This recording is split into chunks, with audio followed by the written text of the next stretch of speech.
how many times can you think of regime change where it was smooth and suddenly Well, you get what you want, which is a free and stable and democratic society that that then betters the lives of all those people who have been living under a repressive regime.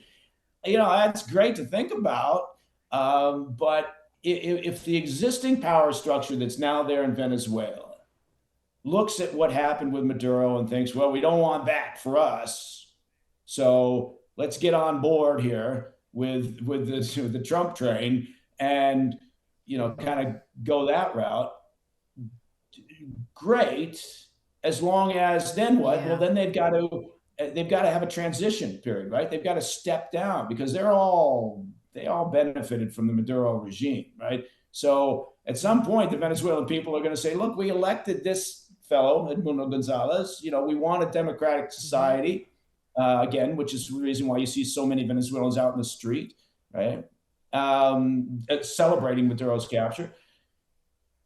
So there's going to have to be this transition if this is all about the betterment of life for the Venezuelan people. If all you're interested Got in, it. if all this is about is gaining access to Venezuelan resources and creating a government there in Venezuela that's not going to be at odds with U.S. national security interests, that's something different, right? That doesn't imply that it's for the betterment of the Venezuelan people. So, again, yes, Uh-huh. there's a lot I to play here. I understand. heard a lot There's of a lot here. conversations in the Yep. past couple of days where people just seem to think it's black and white. Yay, we got rid of Maduro. Yay, now we got our hands on the oil. Yay, it's going to be great. Now the people are going to have a free and stable and democratic society. You think, have you not been paying attention to how the world works? It's so obvious that that's the case. It's so obvious that there are a million ways this could go. Even Trump himself said, look, historically, this hasn't gone well. This could be, this could be a disaster.